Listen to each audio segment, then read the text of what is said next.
por esta invitación. Para mí es un orgullo, un honor poder estar en esta mesa con gente tan importante.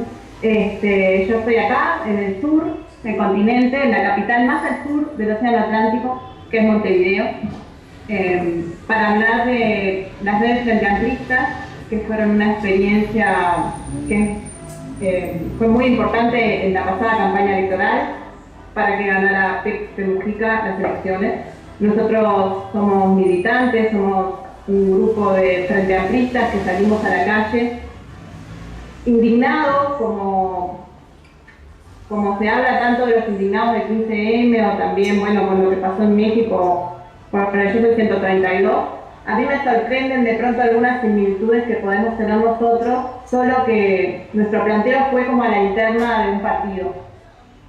Porque nosotros veníamos de un primer gobierno del Frente Amplio, para el cual, bueno, ustedes saben todo lo que ha pasado en nuestro país, ¿no? La dictadura mediante, después, bueno, los primeros años de democracia, para que al fin ganara el Frente Amplio las elecciones en el 2004. Y en la campaña pasada, que fue en el 2009, cuando la candidatura de Pepe, el Frente Amplio ya tenía 38 años en esa época, y estaba un poco quieto para nosotros, los frenteamplistas de a pie, como decimos, un poco apaciguado y un poco jugado a sacar o a creer que la gente era importante en la campaña electoral. Y bueno, y nosotros salimos a la calle a defender eso, a defender el primer gobierno del Frente Amplio y a apostar por un segundo gobierno. Fuimos miles los convocados y logramos poner la política y la pasión en juego para una campaña electoral sin precedentes. Yo creo que esa es la mejor experiencia que podemos transmitir cuando hablamos de redes. Nosotros no éramos asépticos a la política, ni éramos gente que no estábamos interesados en un partido, solo que logramos tener una mezcla de gente diferente, algunos sectorizados, otros no, como en mi caso. Lo otro que es importante decir es que cuando uno habla desde este lugar, hablo por mí, ¿no? Hablo por mi experiencia, y las redes no tenemos representantes ni lógica partidaria, entonces a veces también es un poco difícil de entender. El Frente Amplio en principio fue bastante resistente a nuestra propuesta, por temor de los partidos a lo que podía ser los movimientos en red, y bueno, al fin logramos nosotros avanzar y ponernos delante del partido y convocar y hacer que las cosas pasaran con algunas cosas sencillas, como fue, por ejemplo, convocar a la gente a llevar los pedazos de historia del Frente Amplio para hacer una gran bandera, una bandera de más de 1 kilómetro que recorrió el país, en medio de una campaña electoral independiente, sin pedirle plata a nadie. La sostuvimos nosotros por el apoyo de la gente. Y bueno, eso demostró que hay otras formas de hacer política y que hay otros caminos que siguen siendo válidos. Yo creo que esa es la mejor experiencia que nosotros podemos transmitir hoy. Muy bien, Andrea. ¿Ahí sí me escuchas? Sí, yo te escucho, sí. Perfectamente. Solo que no los veo. Bueno, mira, yo sí te quería preguntar una cosa. ¿De qué manera, cuál fue la estrategia o de qué manera lograron sensibilizar o convencer a la gente, a los usuarios de redes sociales, para vincular el ciberactivismo con las acciones en calle? Lo que pasa es que... No, adelante también. Bueno, y al final nada más que me dijeras a qué problemas se enfrentaron ustedes en este sentido. Lo que pasa es que nosotros, yo cuando ayer ustedes planteaban el tema de la estrategia, pensé bastante en esto, ¿no? Porque en realidad nuestra estrategia, las redes hoy existen, están, y nosotros las transitamos y las vivimos. Y nuestra estrategia no es una estrategia de marketing político, de utilización de las redes con un fin de... Nuestra estrategia es la participación.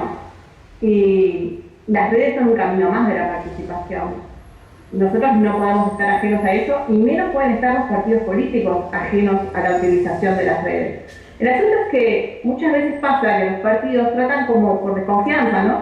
tratan como de controlar las redes o de tener se comunican a través de las redes, por lo menos acá pasa, con una lógica totalmente partidaria. Nosotros nos da mucha risa cuando nos preguntan sobre temas como las redes que opinan de, como si nosotros pudiéramos opinar de algo en una cuestión clásica de partido, ¿no? Nosotros tenemos bien claro que somos un movimiento horizontal, un movimiento muy amplio y una cuestión que a veces podemos tener, digamos, como una base común, pero no profundizar en algunos temas porque cuando profundicemos también perdemos esa amplitud y a nosotros nos interesa seguir siendo ese movimiento amplio y horizontal. Entonces, lo que nosotros hicimos fue poner en juego algunas cosas básicas que me parece que, como pueden ser la participación. Nuestras actividades siempre son actividades donde la gente es protagonista. No tenemos discursos, ni oradores que hablen y otros que escuchen. Apostamos siempre a generar un discurso en la acción. Apostamos a incluir siempre la alegría o la otra forma de hacer política que tenga que ver con esto, con creatividad, con alegría, con innovación, con otras cabezas, ¿no? Y eso ha sido como nuestro sello y me parece que vale la pena transitar ese camino. Ya no el camino de algunos que hablan y otros que escuchan, sino el camino de la participación. Yo creo que esa fue la clave, ¿no? Y no es que tengamos una agencia, ni mucho menos. En realidad nosotros, como pasa siempre en las redes, tenemos nodos de gente que de pronto se junta para una cosa y después se junta para otra con otro. O sea, y la confianza es la clave en todo esto, ¿no? Creer que con el que te juntás vale la pena y creer que va a aportar y no desconfiar. Yo creo que va por ahí la clave. Y nos enfrentamos, vos me preguntabas a qué nos enfrentamos, y nos enfrentamos primero a la duda, a la desconfianza, que siempre se piense que atrás nuestro hay gente que nos paga, o partidos, o gente poderosa que nos financia. Nosotros, por ejemplo, aparte de haber hecho la campaña electoral, seguimos haciendo cosas. Este año hicimos una actividad internacional importante y trajimos a Manuel Castells y a un montón de gente del exterior, entre los que vino gente de Junts 132. Y nosotros apostamos a que esa gente encontrara las formas de venir, o nosotros salir a buscar financiación con apoyo de los que quieran de acá, en una cuestión muy amplia, lisa, transparente, y creo que esas son las diferencias, ¿no?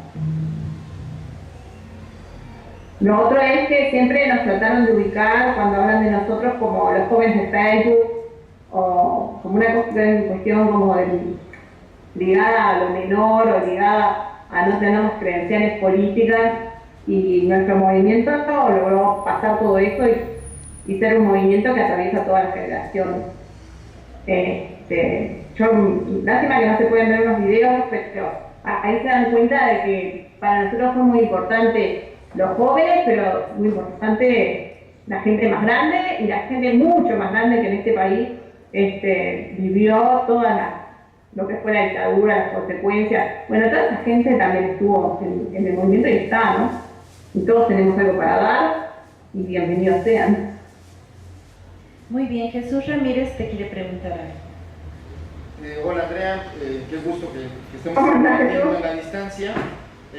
Mira, yo quería saber si además de esta bandera de 1 kilómetro que fungió como símbolo de la campaña del Frente Amplio, han intentado algún otro tipo de acción, actividad política, de incidir tanto en el debate nacional, en el Congreso, o a nivel de gobiernos locales, municipales, si han logrado articular algún tipo de iniciativa, y bueno, pues qué dificultades o qué alcances han tenido. No, sí, claro, que nosotros venimos trabajando en redes desde hace más de 10 años, ¿no?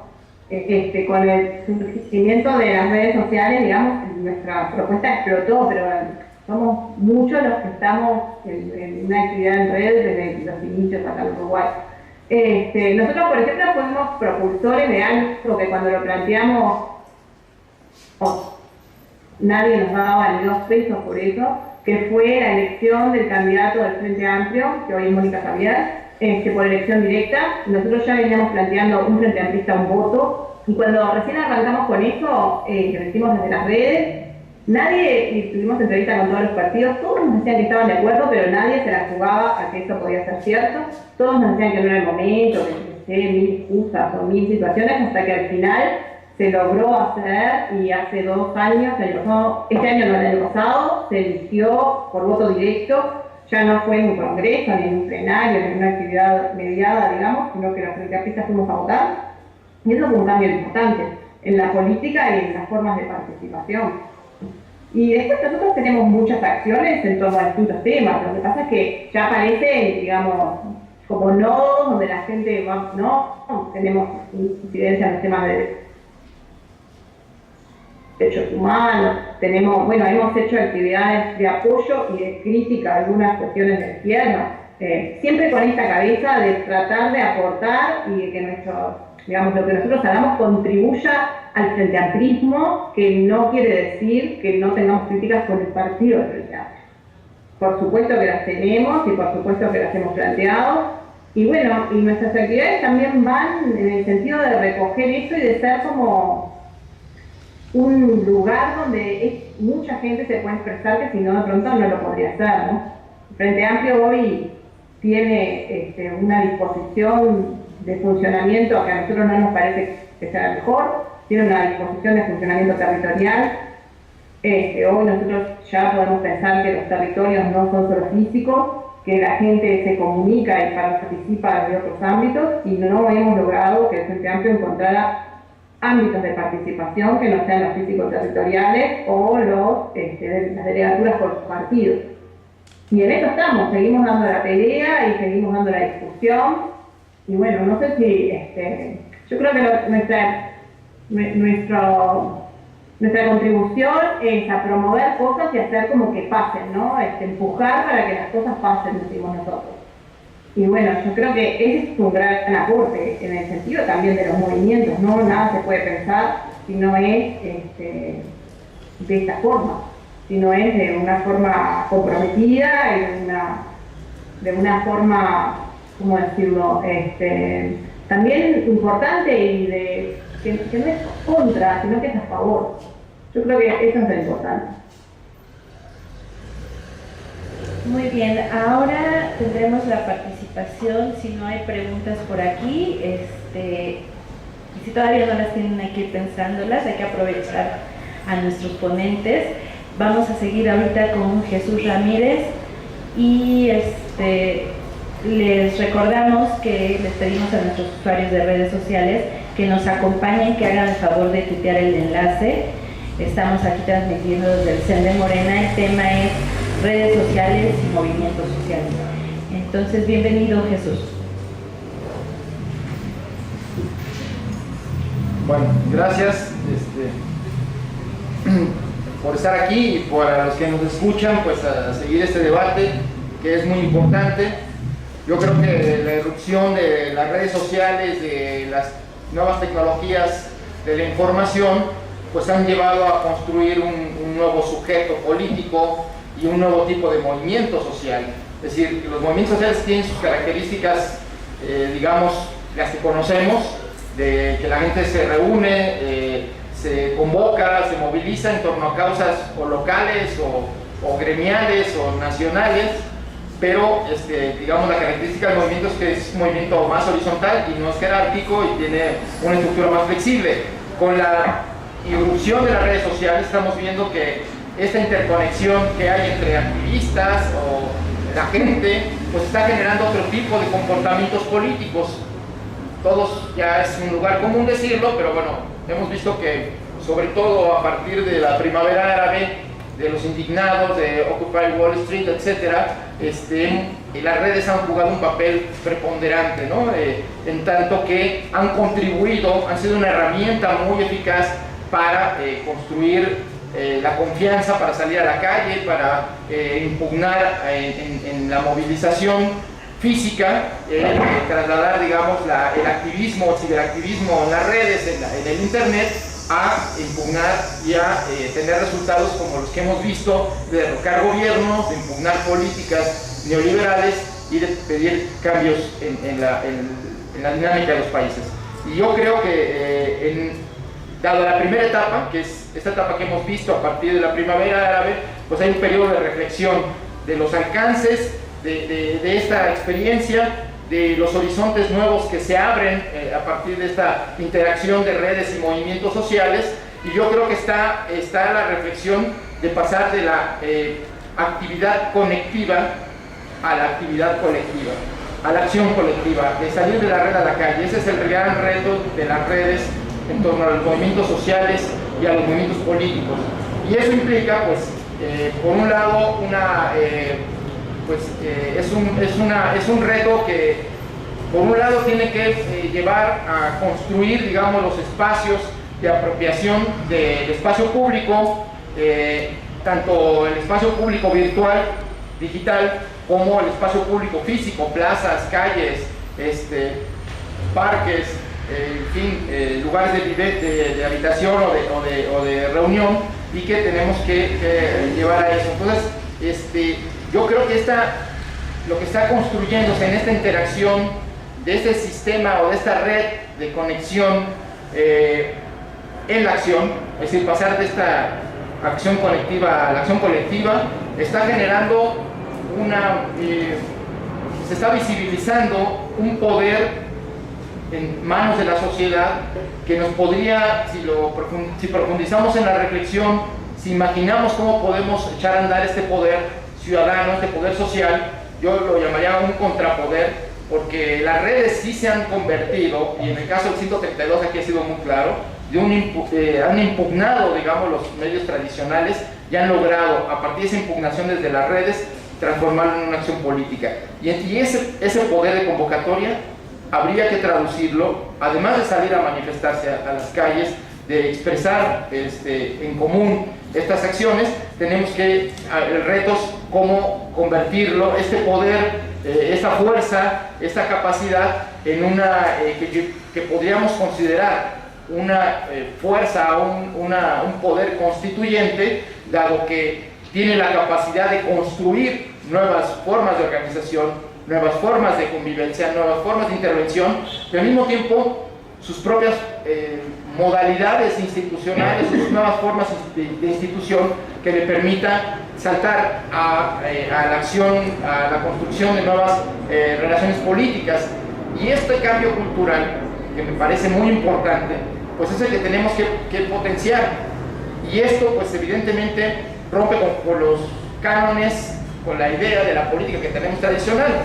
¿Por qué? Porque las redes nos obligan a que la relación por sí, así es la red, así se mueven, así funcionan los nodos, es horizontal.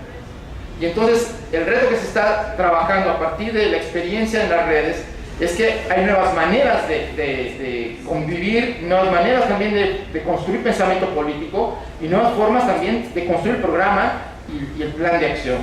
Es decir, que en lugar de que una comisión o una diligencia va a su escritorio, se reúne, que luego da a conocer el plan de acción, lo propone a consideración de la asamblea, ya las redes nos permiten en tiempo real hacer este debate sin la presencia física en un principio, pero con la posibilidad o con la necesidad y capacidad de salir a la calle, de encontrarnos en las plazas y darle concreción a esta. Y estas interacciones en la esfera digital pues nos llevan a pensar que las formas del movimiento, de los movimientos sociales, tienen que ser en red, necesariamente como reflejo de estas nuevas formas de comunicación. Y en ese sentido, yo terminaría esta intervención diciendo que, bueno, las redes han servido, por lo que hemos visto en la experiencia de diferentes movimientos, incluido México con el 132 y otras experiencias que también se han dado, han servido para construir y coordinar la acción colectiva, pero también, y es la parte que se deja de lado, también han servido para darle sentido a esa acción, para crear un impulso y demostrar la fuerza que hay en la unidad de la pluralidad, y que esa es la fuerza que tenemos que rescatar para construir, porque hay que pasar de la interacción, de la difusión de información y esta capacidad de transformar la conectividad en acción colectiva a empezar a construir las alternativas sociales que necesitamos. Por un lado, de ser un contrapoder al poder instituido, exigir rendición de cuentas. Ahí en la segunda parte del debate yo voy a proponer una serie de medidas que podemos tomar para este tema de la rendición de cuentas a los representantes populares, a los gobernantes e incluso a quienes, digamos, juegan un papel, que tienen un papel de representantes de los movimientos, incluso de los dirigentes del partido, ¿no? Esto es importante porque es ahí donde se construye la democracia real, que tanto se exige hoy en el mundo y que esta generación está impugnando porque los sistemas políticos ya no responden a las realidades de los pueblos y por el contrario, están siendo sometidas, son esclavas del poder, de los poderes fácticos del mercado global, y entonces frente a ese vaciamiento del Estado, la sociedad tiene que tomar su papel y asumir la defensa del país y la defensa de sus derechos, y las redes son el espacio ideal para hacerlo. Desgraciadamente nuestro país tiene un problema, 35% de la gente está conectada a la red, entonces la mayoría de la población no tiene acceso a la red. Ese es un handicap que tenemos que tomar en cuenta.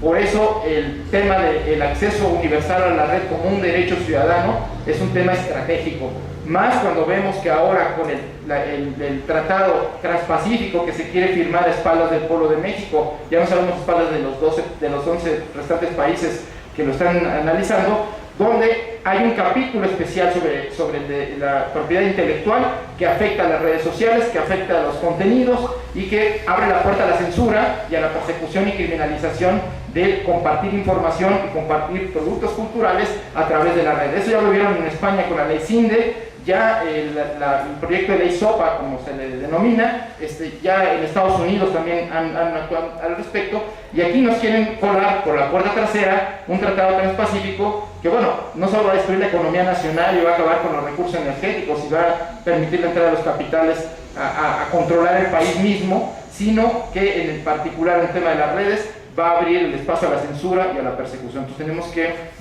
profundizar esta información e impedir que esto ocurra, ¿no? Ahí lo dejaría. Gracias. Muy bien, Jesús. Te preguntan algunas cosas aquí en el chat. Dice, bueno, la primera observación que hacen es que el reto debe ser dejar un poquito de lado el ciberactivismo para pasar a las acciones en calles. ¿Tú estás de acuerdo con esa parte o crees que se puede vincular ambas acciones? Bueno, ambas acciones están vinculadas. La contrainformación, la información desde la perspectiva ciudadana, y Wikileaks en esto nos aporta, digamos, la importancia que tiene el conocimiento de las verdaderas intenciones, en este caso del gobierno norteamericano, pero del manejo de la diplomacia, como de por qué se toman decisiones. Ese trabajo de ciberactivismo es muy importante porque es el que rompe el monopolio de los medios tradicionales y que permite hacer llegar la información y la conectividad de causas muy remotas que podamos conocer y podemos actuar solidariamente o participar, etc. Eso es importante, pero el ciberactivismo tiene una limitación, que es solo activismo digital, virtual.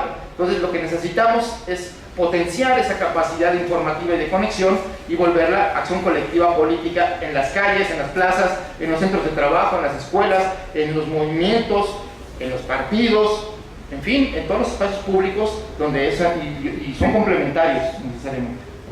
Muchísimas gracias, Jesús.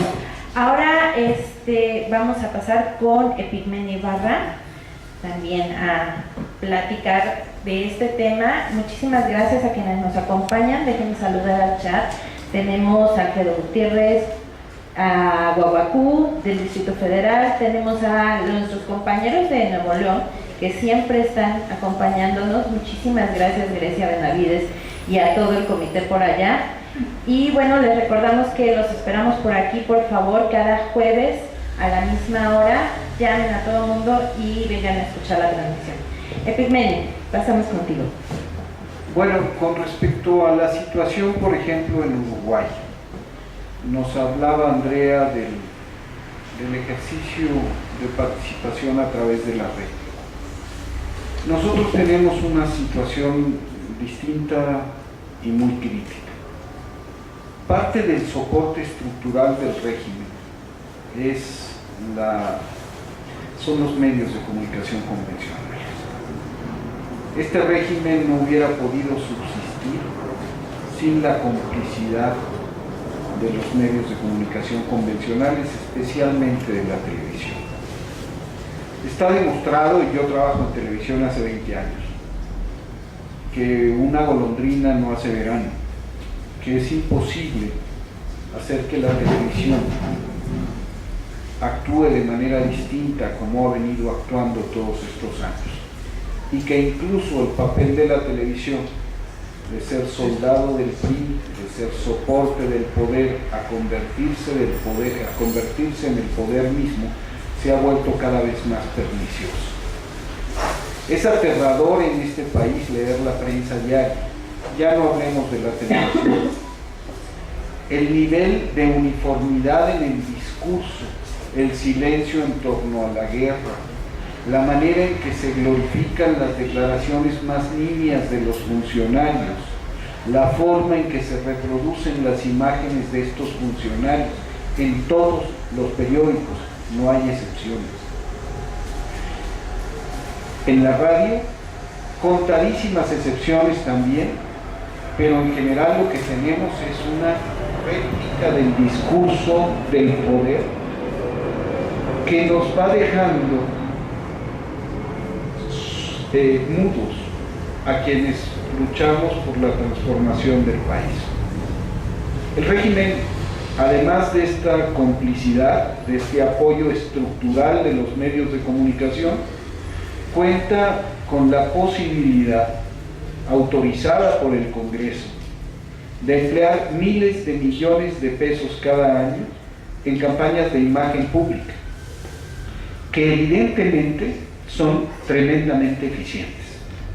Las reformas van a pasar.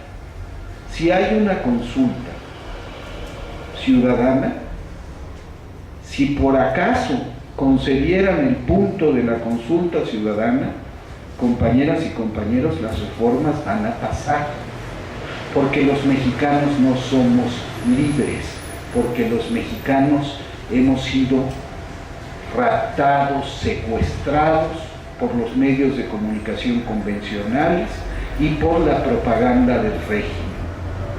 Tenemos en este país émulos muy eficientes de Goebbels.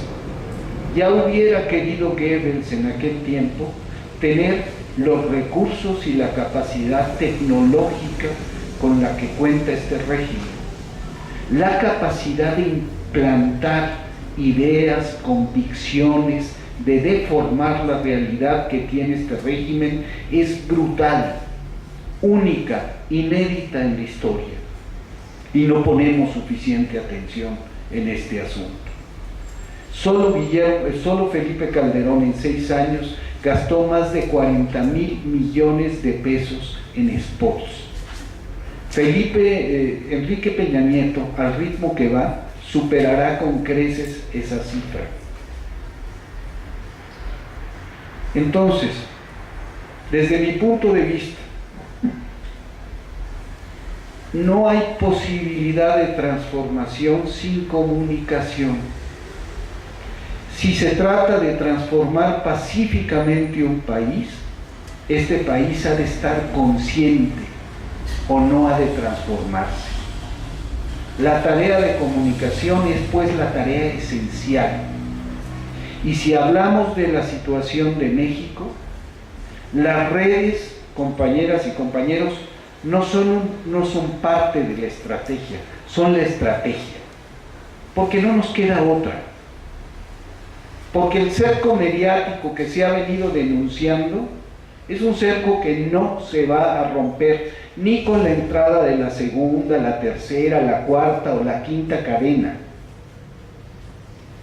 Porque voy a hacer un breve paréntesis. Armar una nueva cadena de televisión cuesta aproximadamente 1.500 millones de dólares. ¿Quién va a participar en una nueva cadena de televisión? Los mismos. ¿Qué intereses van a servir? Los mismos. ¿Qué papel van a jugar? El mismo. Entonces no cifremos las esperanzas de comunicar lo que en este país sucede en los medios convencionales. La prensa está sometida y lo estará más. Ya llegó el PRI, eso sabe hacerlo. La radio está sometida y lo estará más. La televisión está entronizada y de ahí no se va a mover. Nos quedan las redes y tenemos la enorme dificultad de la falta de conectividad. Solo el 35% de los mexicanos tienen acceso a Internet. ¿Qué nos queda? Quiero hacer dos reflexiones históricas. ¿Cuántos ciudadanos de la Rusia zarista sabían leer en el momento de la revolución bolchevique? Era irrelevante el número, era minúsculo. Y sin embargo Lenin puso un énfasis brutal en la labor de la prensa. Y se publicaba Iskra y circulaba Iskra. Y entonces la tarea no era que los obreros leyeran, era convocar a los obreros y que el que sabía leer se parara y leyera los artículos de Iskra. No hacía falta que supieran leer, hacía falta la imaginación y el coraje para reproducir lo que ese medio informaba. En El Salvador, en la Guerra Civil, Radio Venceremos. Radio Venceremos transmitía desde el frente, era objeto de bombardeos continuos y de un sistema de intercepción diseñado por los norteamericanos, que al detectar una señal radiofónica desde cualquier punto de Morazán, primero, en 8 minutos, te ponía un batallón transportado encima. Segundo, establecieron sistemas de radiogoniometría para impedir que la radio transmitiera. Y en cuanto empezaba a transmitir la radio, iniciaban las acciones bélicas y las acciones de distorsión de la señal. ¿Qué hicieron los compañeros de la Radio Venceremos?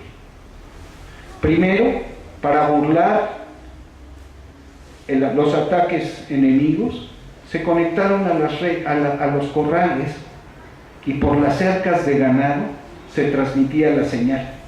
Y cuando el ejército decía desde dónde están transmitiendo, decía de todo el departamento de Morazán. La creatividad, la audacia puesta al servicio de la comunicación. Segundo, cada segundo que había una intercepción, se mudaba la frecuencia y se daba la instrucción a la gente de que fuera buscando, y entonces uno perseguía la señal.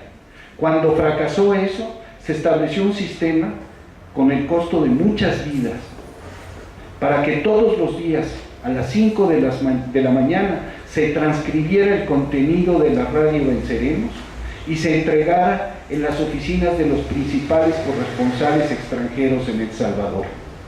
Y era por primera vez en la historia una radio que se leía. Una radio que se leía. La tercera cosa que se hizo, y hago referencia a lo que dice Andrea, fue que contra todos los cánones de una organización militar en guerra, se estableció un principio. La dirección, la comandancia general, no utilizaría los espacios informativos de la radio para hacer propaganda. Y se reconocían las bajas propias y las bajas infringidas al enemigo con un solo propósito: que la gente que había visto a sus muertos y los muertos de los otros no se sintiera engañada. Había que hablar con la verdad. Primero por la gente y segundo por los medios. ¿Qué terminó pasando? Que la fuente de información citada por el New York Times era, entre otras cosas, Radio Venceremos. Se ganó la credibilidad. Entonces, compañeros, no hay penetración del Internet en México. No. No la va a haber en mucho tiempo porque también la controlan ellos. No vamos a tener acceso a los medios de comunicación tradicionales, no lo vamos a tener. ¿Qué nos queda? Las redes. ¿Cómo? Hay que inventar la forma de utilizarlas. Decían los anarcosindicalistas norteamericanos que bastaba una caja de manzanas para cambiar el mundo. Había que vaciar la caja de las manzanas, voltearla, subirse en ella y comenzar a hablar. Yo lo que propongo es que hagamos así como se ha hecho una campaña de afiliación a Morena, que hagamos una campaña para que toda la gente, incluso la que no tenga conectividad en casa, abra su cuenta de Twitter, abra su cuenta de Facebook, que hagamos un esfuerzo para ser multiplicadores de la acción de las redes ahí donde no hay conectividad, y que hagamos un esfuerzo para ser los cronistas de la transformación. El problema principal es que las cuentas más poderosas de la izquierda tienen que asumir una actitud de creatividad, innovación y diferencia. Si un oscuro bloguero logra convocar a decenas de miles en la Plaza Tahir, ¿qué haremos en México cuando Andrés Manuel López Obrador use el Twitter efectivamente? Cuando se grabe con su teléfono y diga estoy entrando a tal parte y no dependa de las cámaras de televisión. ¿Qué haremos cuando los dirigentes estatales se vuelvan cronistas? ¿Y qué haremos cuando los ciudadanos suban su foto y digan yo estuve y estoy en las calles y defiendo este país? Sin esperar a que lleguen los cineastas a hacer los videos. Esa es una experiencia que tuvimos con Yo Soy 132. Mientras la campaña formal del partido estaba esperando a que los actores llegaran a filmarse a un estudio, hicieran la cita y se arreglaran, maquillaran, presentaran, nosotros lo que hicimos, saquen su celular y fílmense. Demián Bichir se filmó a las 9 de la noche y lo subimos a la red a las 11. 2 días después teníamos 2 millones de visitas. Eso tenemos que hacer, inventar una nueva comunicación. Es tiempo de imaginación, es tiempo de audacia y es tiempo de poner enfrente las limitaciones para operar por sobre las limitaciones. Si en la guerra se pudo, ¿cómo no hemos de poder aquí? Si una organización militar pequeñita lo pudo, ¿cómo no podrá Morena con tanta fuerza que tiene? El reto, me parece, y con esto termino, es sacar el tuit a la calle. Lo que decía acertadamente Jesús, pasar de la acción colectiva a la acción colectiva. Y el otro reto es transformar la conectividad, hacerla un hecho humano cotidiano y encontrar la manera de multiplicar el efecto de las redes en la calle y de volvernos multiplicadores de la acción en la red. Gracias. Epigmenio, muchas gracias. La gente que está desde el chat de YouTube hace por aquí un comentario, uno de los usuarios dice: el uso de las redes también ayuda a la oligarquía a hacer guerra sucia. Hay que tener cuidado en ella. ¿Qué opinas tú al respecto? Bueno, basta analizar las cuentas. ¿Cuáles son las cuentas más poderosas? Son las estrellas del canal de las estrellas. Puede que la izquierda, como decía Andrea, tenga sus resquemores con las redes. La derecha no. La derecha sabe de lo que las redes son capaces y la derecha las usa intensa y efectivamente. Nuestra tarea, y por eso hablo de una campaña de afiliación masiva a la red, es hacer contrapeso también en la red, porque si no, dentro de un ratito, hasta en la red vamos a estar mudos. Muchísimas gracias, Epigmenio, y gracias a todos por sus preguntas, a todos y todas. Les recordamos que pueden seguir haciendo sus preguntas vía chat de Ustream o hacerlas llegar también a las cuentas de nuestros oradores, de nuestros ponentes. Tenemos @epigmenibarra, @diaspol, @JesusRCuevas y @AndreaApolaro. Entonces, por favor, hagan sus preguntas también y yo estoy segura de que les van a responder. Continuamos con Héctor Díaz Polanco, bienvenido y muchísimas gracias. Muy bueno, gracias a todos. Muy fuerte eso, porque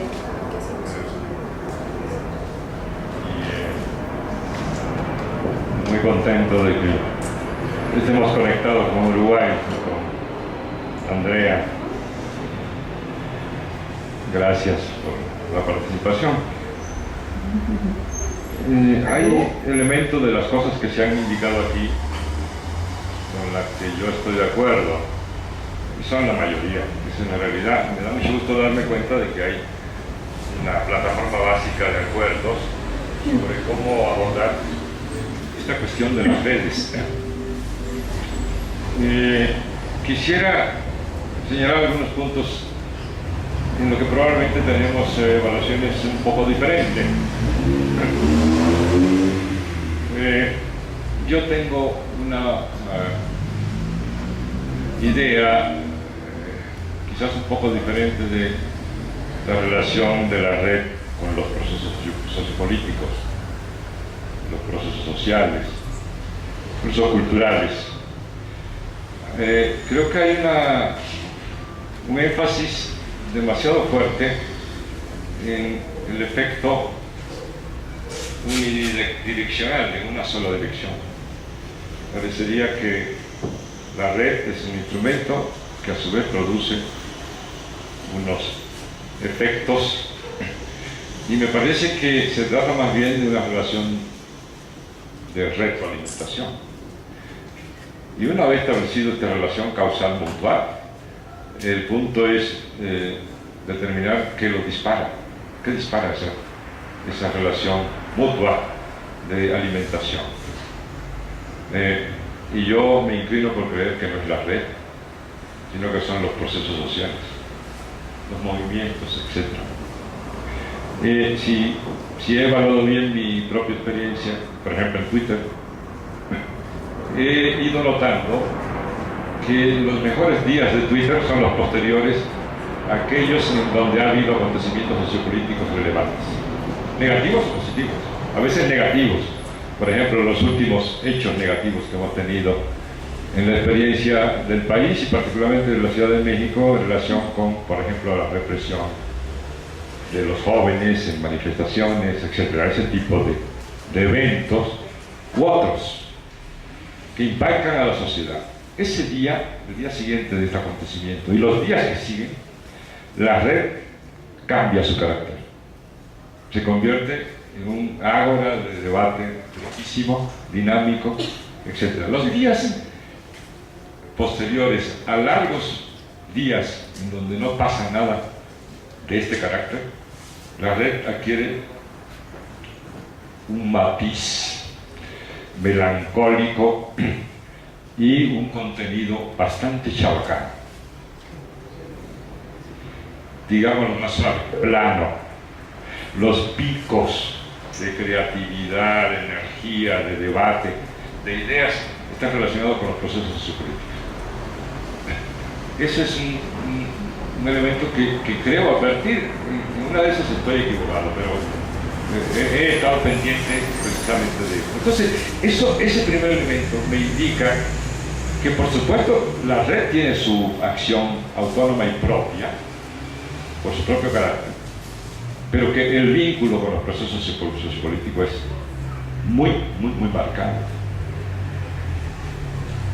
Y que, por lo menos en la etapa en que estamos, y quizás por mucho tiempo, o por un tiempo bastante largo, dadas las limitaciones que aquí se han estado señalando respecto a los porcentajes de mexicanos que tienen acceso a la red, etc. Durante un largo tiempo el elemento dinamizador estará en los procesos sociopolíticos del mundo real respecto al mundo virtual. Yo pongo el énfasis en esto porque cada vez que creo que vamos a hacer algo debemos poner tanto énfasis en lo que buscamos acertar como en evitar equivocarnos, ¿no? Entonces, el segundo punto que se deriva de esto es que estamos en el trance de definir el punto óptimo, digamos, que ni minimice el papel de la red, ni sobredimensione ese papel de la misma red.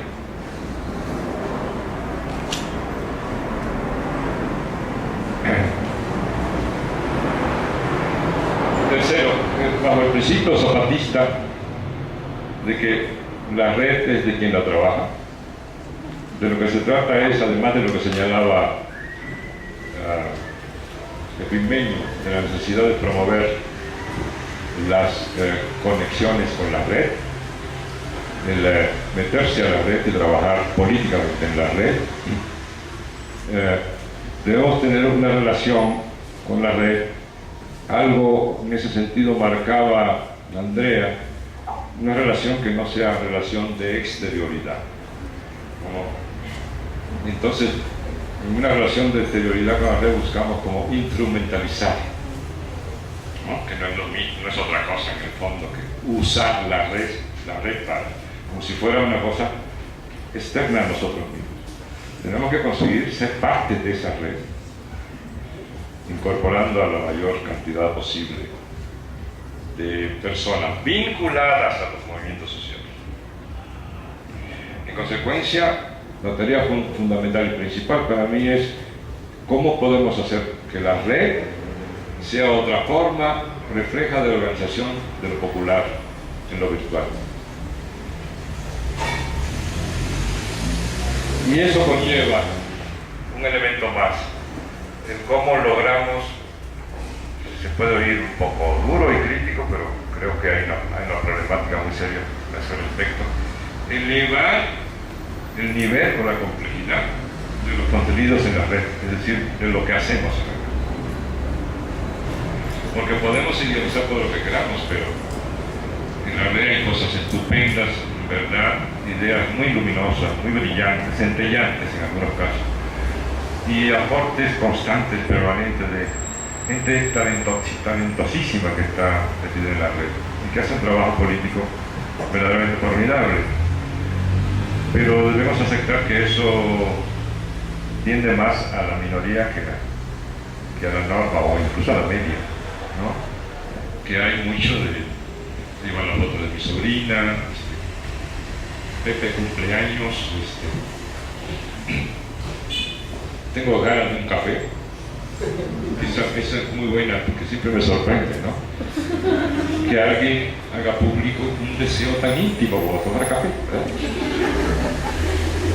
Y cosas de los estilos de tomar café, que es un ejemplo más neutro, pero se manifiestan muchos deseos, que no son ni colectivos ni tienen trascendencia e importancia de carácter político.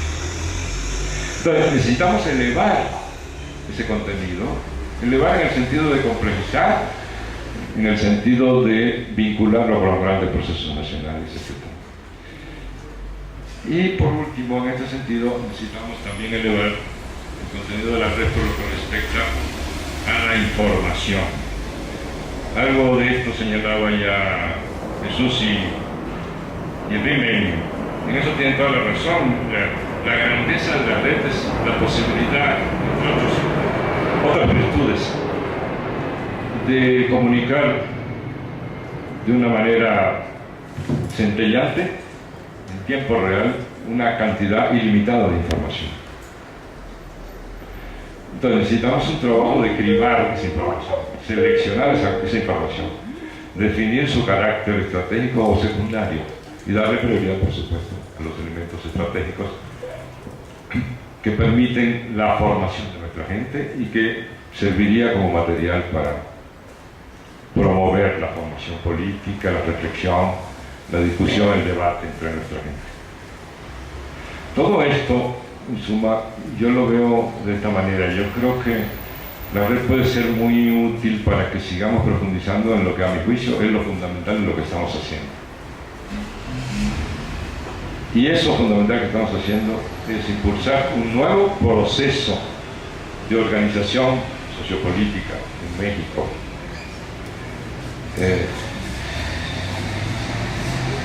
que es el instrumento fundamental para el cambio que queremos desarrollar.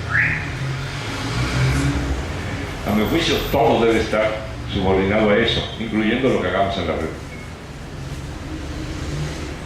Entonces la red debe ser un reflejo de nuestro crecimiento organizativo, por un lado, y por otro lado, en reacción o retroalimentación, debe ser un promotor del proceso de organización popular. Debe servir para muchas otras cosas, pero quizá yo estoy focalizando en lo que creo que es lo fundamental.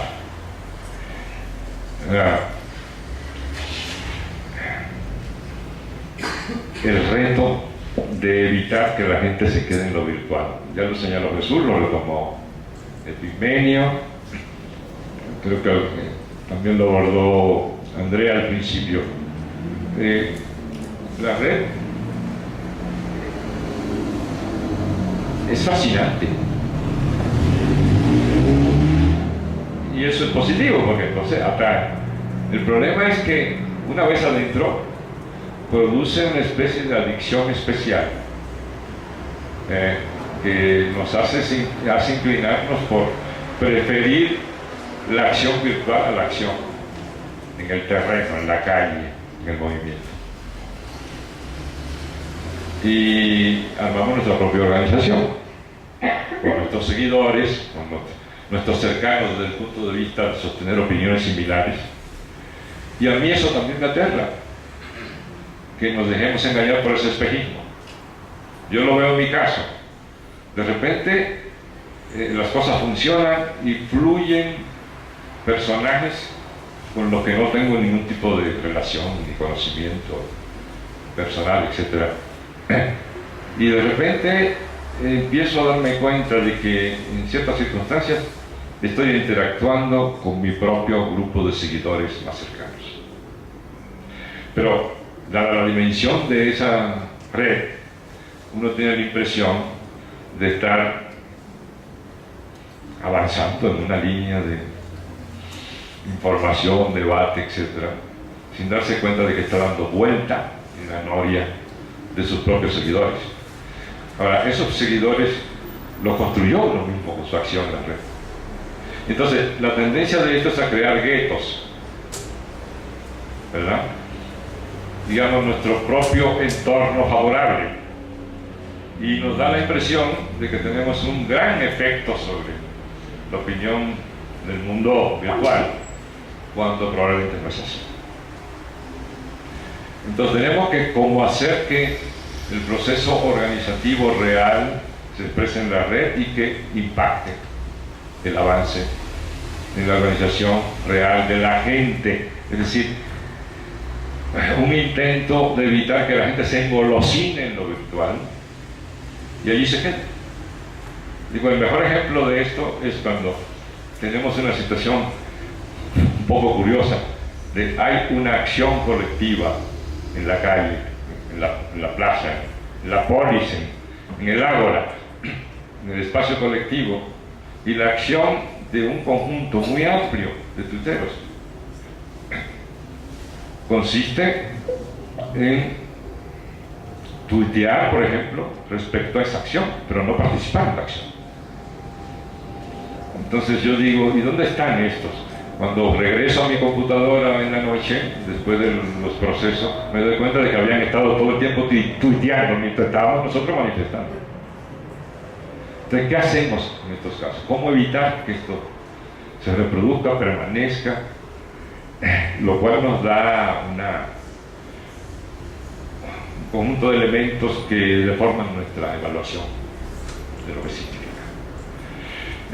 Estoy planteando quizás demasiados problemas y exaltando o minimizando las virtudes de la red, pero prefiero en este caso, dado que es un instrumento tan poderoso, pecar de pesimista, lo admito. Pero quiero cerrar con una nota optimista, ¿no? Para documentar mi optimismo. Por la experiencia que he tenido en los... Yo soy lo dije la última vez que intervine sobre este tema, yo soy un neófito, yo no tengo la larga experiencia y trayectoria de Epigmenio, Afrodita y otros que tienen años en esta actividad. Pero en el poco tiempo que tengo, coincido plenamente que es un instrumento, una herramienta formidable. Siempre que la veamos como esto, como una herramienta, no como sustitutivo de la acción real.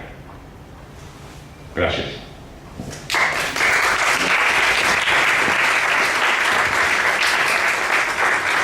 Muchísimas gracias a Héctor Díaz Polanco. Vamos a seguir, se supone que me tocaba mi intervención. Yo nada más, desde mi punto de vista, lo padrísimo, lo interesante de las redes sociales es que existe la libertad de sumarte o no sumarte, de hacer o no hacer.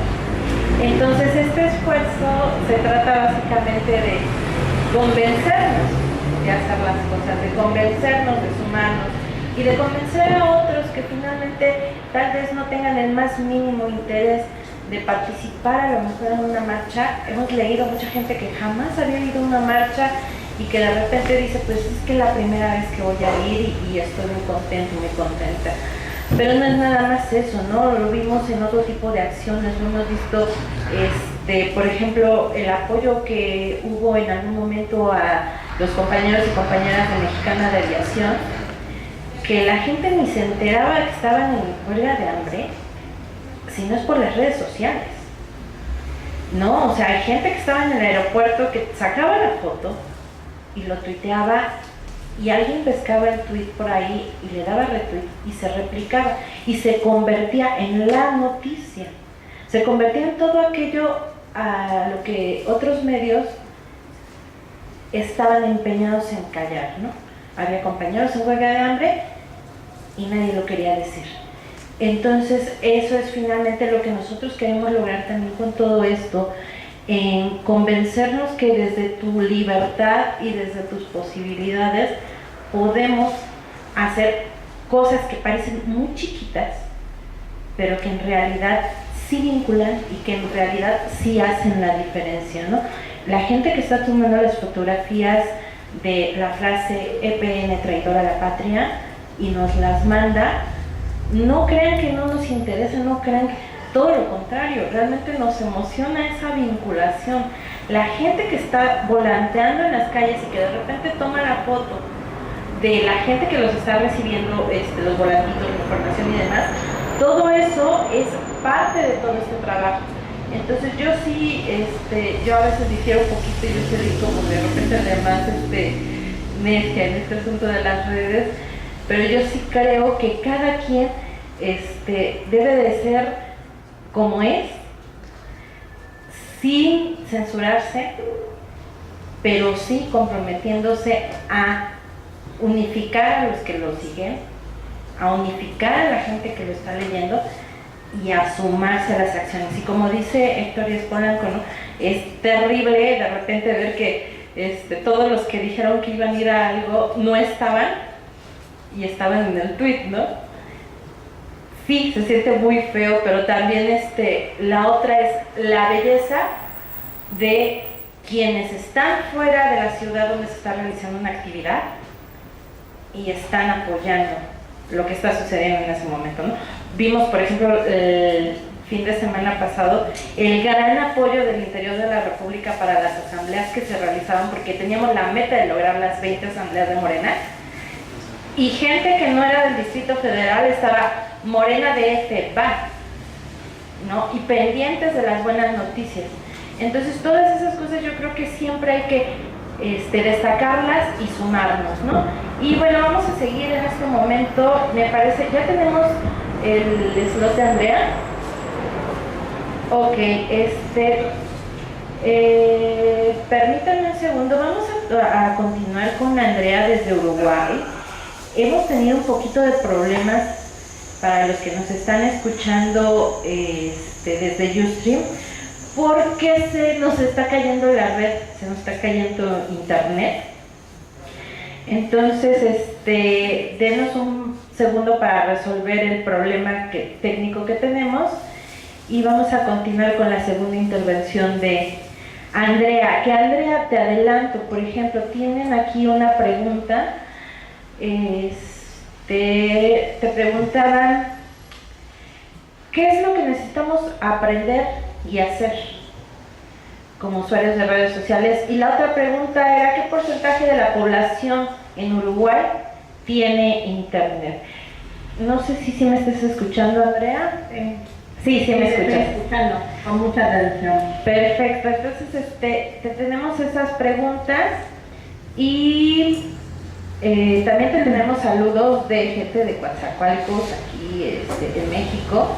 Tenemos saludos de gente de Nuevo León y demás, y todos están como muy contentos de poder escuchar las experiencias que tú nos puedas regalar en este sentido, ¿no?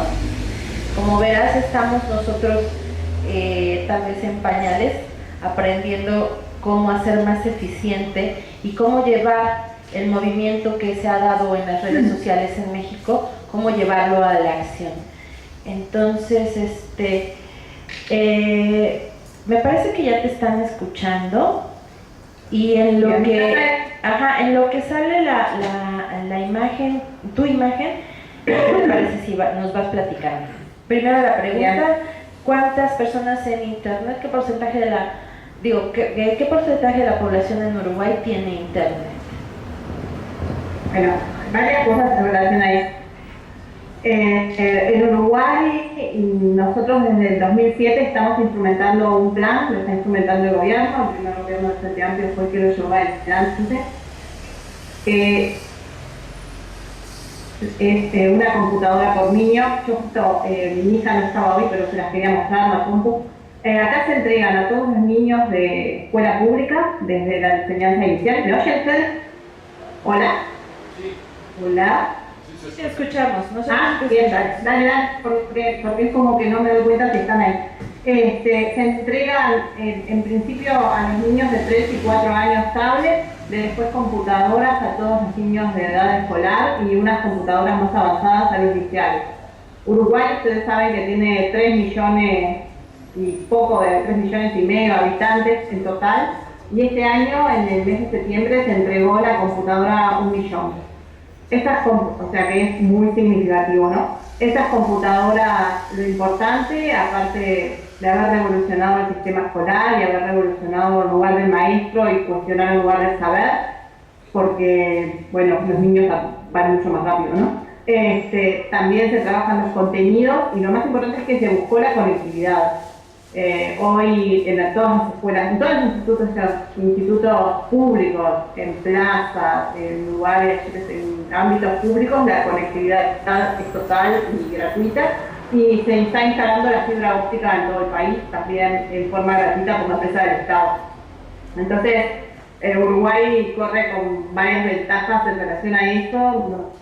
Nosotros somos un país, una pequeña un país sin grandes elevaciones, que también nos ayudan en los temas de conectividad, y bueno, eso ha sido una ventaja en relación a la comunicación, ¿no? De todas formas, nosotros cuando vemos la utilización de las redes, sabemos todavía que la mayoría de la gente usa Facebook, acá no tanto Twitter, pero bueno, vamos hacia eso, hacia la transformación en Twitter.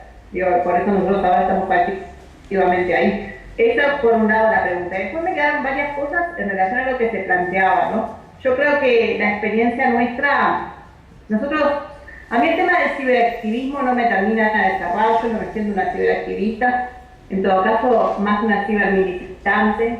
Somos militantes que devinimos en la utilización de las redes sociales, es como una otra forma de comunicación, digamos, pero no es que estemos todo el día en la red. Todo el día en la red como metidos para adentro, ¿no? Nuestras actividades siempre fueron de calle, en el encuentro entre la red y la calle. Yo creo que es esa magia que se produce cuando uno convoca actividades y sí nos siguen cientos de miles, son de las cosas más lindas que uno puede sentir, ¿no? Sentirse como a la par del otro y saber que lo que está convocando, las cosas a las que se suma, son varios los que están pensando lo mismo. Eso por un lado. Después lo otro es que la red permite algo que es vivenciar la actividad que se planifica. Vivenciarla antes, cuando uno tiene la idea de hacerlo, junta con otros para pensar la locura esta que quiere llevar adelante, vivenciarla cuando se hace y después viralizarla. Es lo que decía Pigmeo, ¿no? La posibilidad y la rapidez que hoy tienen las redes de poner contenido es casi que infinita. Nuestra imaginación juega un montón en eso. Yo apuesto a que la política siga haciendo eso, que nosotros podamos seguir como apostando a pensar cosas distintas desde otras lógicas y siempre apostando como a romper con lo que el sistema nos va marcando, ¿no? Creo que tenemos que ir por ahí, por eso esto del ciberactivismo no me termina de cerrar. Me gusta más el concepto de tecnopolítica que la mezcla esta del uso de la tecnología, la política, pero los sentimientos. Nosotros nada de esto lo podíamos hacer si nos pusiéramos en juego el cariño, la pasión por la política, ¿no? Muy bien. Y después, no sé, lo otro es el contagio, ¿no? El efecto del contagio que tienen estas cosas. Cuando uno se pone en juego y, digamos, tiene un efecto que está muy bueno, que es la alegría, el contacto del otro, como sentirse poderoso en lo que está haciendo. Yo creo que a eso nosotros tenemos que apostar como en esos valores o en esas potencias para seguir desarrollando. Entonces, finalmente, esa es la construcción de la red, la fortaleza de la red que tienen ustedes, ¿no? En base a todos estos valores, en base a todos estos esfuerzos, este contagio que han logrado entre ustedes. Bueno, lo que pasa es que cada realidad es diferente, ¿no? Nosotros, imagínate que somos un país de 3,5 millones, la capital tiene 1,5 millones de habitantes, nuestra actividad, por suerte, atravesó o intentamos que atravesara el total del país. Sabemos que tenemos más potencia en los lugares de concentración, ¿no? En las capitales, sobre todo Montevideo y después en algunas capitales del interior.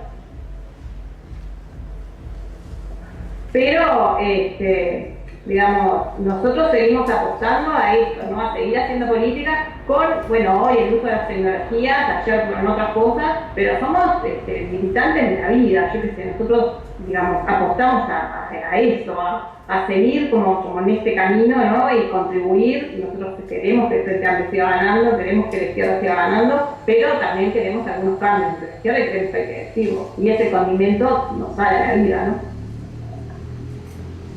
Muy bien, muchísimas gracias, Andrea. Vamos a continuar con esta segunda parte con Epigmenio Ibarra. Entonces, denme un segundo, déjenme poner. Ya estamos aquí. Epigmenio. Yo quisiera hacer algunas anotaciones. Primero, con los dispositivos con los que contamos actualmente, lo que hay que hacer es tuitear en la calle. Y de lo que yo hablo es poca gente, y si nosotros vemos el comportamiento, está tuiteando desde la computadora. Mucha gente está tuiteando desde el celular. Entonces, de eso se trata. Efectivamente, como dice esto, los movimientos sociales son los que llevan la pauta. Lo que saca a la gente a la calle es la combinación de indignación y conciencia. La indignación puede sentirla muchas personas. La conciencia es producto del trabajo de información, comunicación y análisis. Cuando yo soy 132, nosotros casi podíamos calcular el tamaño de las marchas por la cantidad de menciones. Hay incluso instrumentos, pero el movimiento, el huevo y la gallina aquí sí tienen una relación. Primero estaba el movimiento y después la red. La red sirve para potenciar movimientos existentes. Si está el movimiento, la red lo potencia. Pero también la red sirve, y eso lo hemos vivido con otras coyunturas, para que la ola de indignación se convierta en ola de conciencia y salga el tuit a la calle. Puede suceder, no siempre sucede. Nosotros hemos vivido ahora, en las últimas marchas y concentraciones, cómo mucha gente se queda, especialmente en la Ciudad de México, y yo filmando lo registré, especialmente en la Ciudad de México, no sale a la calle. En esta ciudad de libertades, en esta ciudad que es la vanguardia del país, resulta que últimamente los menos en las concentraciones han sido los del DF.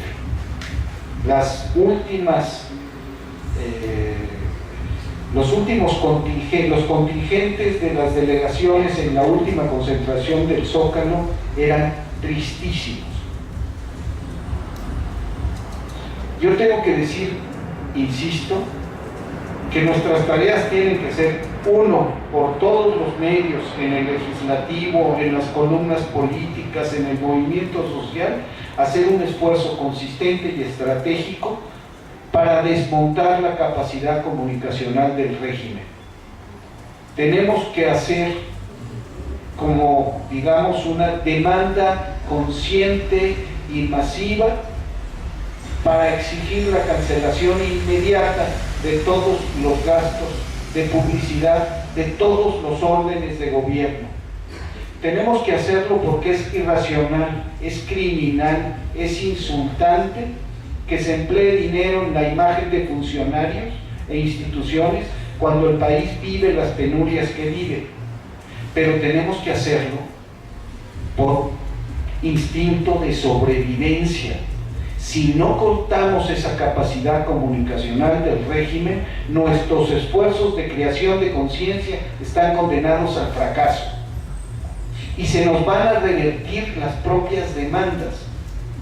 La demanda de la consulta, si no hacemos un contrapeso efectivo y suspendemos esta capacidad comunicacional del régimen, esa demanda, compañeros, va a operar en contra nuestra, y la inmensa mayoría en esa consulta va a decir sí a la reforma energética, porque la inmensa mayoría está expuesta a la propaganda del régimen, que es una propaganda inclemente, efectiva, que no nos deja en paz ni un segundo. No hay corte comercial en la radio, no hay corte comercial en la televisión, no hay página en la prensa que no hable de esto. Y no solamente son los spots, son las gacetillas, las entrevistas pagadas, los mensajes subliminales. Somos un pueblo sometido al embate propagandístico más brutal. Ninguna democracia que se respete gasta tantos miles de millones de pesos en publicidad y propaganda gubernamental. En ningún país. Si no lo convertimos eso en una demanda, estamos fritos. Primero desmontamos ese aparato y luego creamos un aparato, o se hace al mismo tiempo, es un proceso dialéctico. Pero una de las demandas que debemos promover desde el punto de vista más sensible que podamos encontrar, y yo llevo mucho tiempo en eso y he fracasado brutalmente, porque ni siquiera los compañeros de izquierda retoman la consigna, ni siquiera. Mario Delgado acaba de hacer un análisis del presupuesto. Por ley, cuando no hay ingresos, lo primero que se corta son los gastos de comunicación social.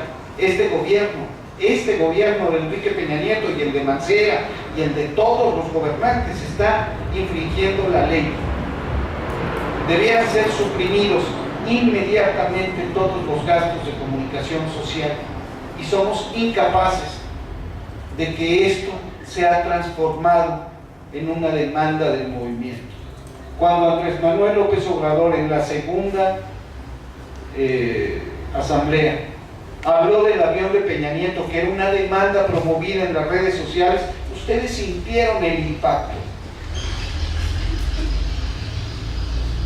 Tenemos que saber dónde asestar golpes, y voy con la última cosa. Las redes son de quien las trabaja con inteligencia. No importa el nivel de la coyuntura, importa el ingenio, la calidad de la información, y la manera de descifrar lo que en la red está pasando cuando no está pasando nada. Porque en la red siempre pasan cosas. Hay que estar atento, hay que saber entender y hay que saber montarse en ese movimiento, sin perder nunca lo que decía Héctor, hay que hacer política. Entonces, yo llamaría a que hiciéramos un esfuerzo consistente para desmontar el aparato propagandístico del régimen, para denunciar la vinculación entre medios y régimen, de la que se ha hablado muchísimo, pero que tiene otro cariz. ¿Cuántos miles de millones de pesos se llevan a la bolsa estos señores con las campañas de publicidad? ¿Cuántos miles de millones? Nosotros tenemos un cálculo que la campaña presidencial de Peña Nieto costó 3.000 millones de dólares. Y pensamos que ahorita, en la defensa de la reforma energética, se han empleado del orden de los 4.000 millones de dólares. Estamos hablando de cifras brutales. Mi propuesta sería tomar esto como una línea central de acción, si de comunicación hablamos y si partimos del principio de que sin comunicación eficiente no hay transformación. Te tengo una pregunta. Epigmenio, a ti siempre te vemos tuiteando con la cámara, tomando fotos, subiendo videos, ayudando mucho en esto de lo que es realmente crear una unidad en redes sociales de todos aquellos que estamos inconformes y no solo inconformes, que queremos hacer algo. ¿Cuál ha sido tu mejor experiencia utilizando redes sociales?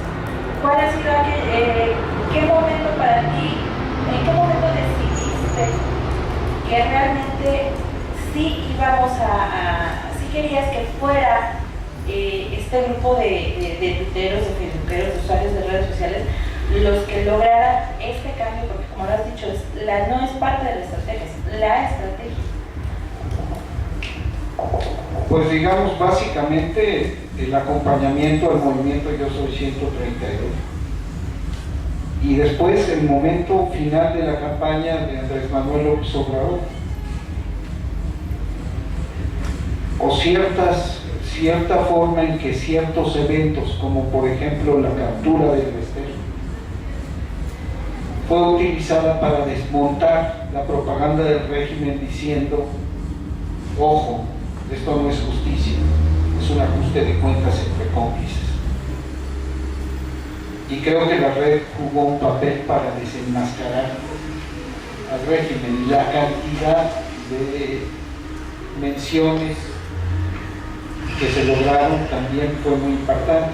Y desde el punto de vista de Revolución 3.0, es sin duda el 1 de diciembre con la toma de posesión de este hombre, y el 13 de septiembre, el 13 de septiembre, Revolución 3.0, en un solo día, tuvo 221,000 visitas únicas y se volvió el referente, porque los compañeros de Revolución 3.0 eran los únicos que estaban en el Zócalo transmitiendo el streaming. Ahí también lo que tenemos que pelear es que los medios sean solidarios entre sí, incluso los medios alternativos. Ya es mucho pedir que lo sean los otros medios. La misma Carmen Aristegui, cuyo esfuerzo es increíblemente notable en este país, escatima las menciones, por ejemplo, a Revolución 3.0, cuando todo el trabajo con las autodefensas, la entrevista, por ejemplo, con el cabo del ejército capturado, era una noticia original de Revolución 3.0. Y de eso no se trata de reclamar protagonismo, se trata de que el reconocimiento es un escudo de protección para los compañeros. De eso se trata.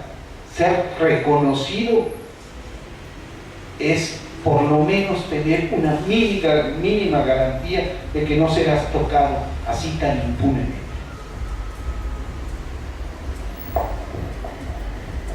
Muchísimas gracias. Ahora, Jesús, ¿tú querías decir algo? ¿O seguimos el orden? ¿Seguimos el orden? Muy bien. Continuamos con Héctor Díaz Polanco. Le agradecemos muchísimo a las personas que están acompañándonos desde el canal de Ustream, porque bueno, han sido los más afectados por las fallas técnicas. Entonces estamos muy agradecidos por su paciencia y sobre todo por la difusión que le están dando a este esfuerzo de la Secretaría de Jóvenes de Morena y pues a los compañeros que andan también en Morena en Red. Muchísimas gracias. Héctor Díaz Polanco. Sí, bueno, me entusiasma mucho que tenemos, como se ve, una plataforma cada vez más fuerte, común, y esto se expresa en que, siendo la red lo que es, cumple óptimamente su papel, si es un reflejo, si está vinculada con los movimientos sociales, lo que ocurre en el terreno, lo que ocurre en la realidad. Y decía Andrea, por otro lado, de Uruguay, que incluso ellos no asumen, o ella no asume, como su enfoque, lo que llamó el ciberactivismo. Porque es esta tendencia a la separación, a convertir en una especie de medio o ámbito autónomo a la red, con una separación trágica respecto a los procesos sociales. Ahora, hablando del proceso de Morena, ya que estamos donde estamos, yo estaba pensando, bueno, en ciencia se dice que para dirimir algún asunto importante, y este es importantísimo, lo hemos visto, el papel de las redes, dicen en ciencia, para dirimir este asunto, esta problemática teórica, etc., hay que realizar lo que llaman experimentos cruciales, ¿no? Ahora, en términos del proceso de Morena, yo creo que ese experimento crucial estaría vinculado con la etapa cuarta del proceso organizativo, que se va a dar al final por razones de su aplicación, pero en términos teórico-políticos, ese cuarto nivel o cuarto piso es el primer piso. ¿Y cuál es ese piso? El llamado piso de construcción de los llamados comité de bases, de protagonistas del cambio verdadero, ¿no? Recuerdo un poquito de que estamos hablando cuando hablamos de esto, hablamos de la organización ya abajo de la gente, en sus propios ámbitos de trabajo, de vida, etc. Habitualmente en los partidos tradicionales eso forma parte de una base en el marco de una pirámide en donde los niveles nacional, estatal, municipal están arriba, tomando en cuenta la organización federal mexicana, y abajo está este nivel de los comités de base. Lo que queremos hacer en Morena, hasta donde hemos entendido, es invertir esa pirámide y que lo que se llaman comités de base estén en la cúspide de la pirámide en términos de la capacidad de participar y definir el rumbo de la organización política. Digamos, es una de las novedades o criterios de demarcación de Morena respecto a otras organizaciones políticas más o menos tradicionales, ordinarias, digamos. Lo novedoso de Morena entonces sería que en los comités de base tendríamos el terreno de la democracia participativa. Queremos crear la democracia participativa como forma de vida de la nación, y para eso es requisito indispensable, previo, que establezcamos esa democracia participativa en la propia organización Morena. Esa es la idea, ¿no? Entonces, lo que estaba pensando es que quizás, ya esto empezó, pero muy lentamente y muy localizado, porque hemos estado ocupados en los otros niveles y haciendo la tarea titánica de las asambleas estatales. y al mismo tiempo, de manera simultánea, la lucha contra la privatización del petróleo. Y en Puebla ahora acabo de circular en la red ayer muy fuertemente, y hoy yo voy a intentar darle más impulso a esto, la lucha de los morenos de Puebla contra la privatización del agua, que es un fenómeno importante. Entonces, tenemos que hacer el trabajo que haya que hacer, y fuertemente respecto a la red, sin voltear. En eso no tenemos ninguna diferencia. Pero podríamos plantearnos que a la hora de iniciar de manera consistente, amplia, intensa, la construcción de los comités de base, hagamos el esfuerzo por ahí, en primer lugar, convertir a todos los tuiteadores que simpatizan con el proyecto de Morena en parte de esas estructuras o comités de base. Necesitamos crear un cable de conexión terrenal entre el mundo del internet y el mundo de las redes y el mundo real, que en el caso de Morena es el máximo contenido de participación popular organizada, serían estos comités de base. De hecho, no sería mala idea pensar en proponer a Morena que cree también, adicionalmente a lo que ya establecen los estatutos, estos comités de bases reales, comités de bases virtuales en la red, que creemos comités de bases en la red, con compromiso de patrocinar, por lo menos en términos de vinculación y acción, a un comité de base real de Morena.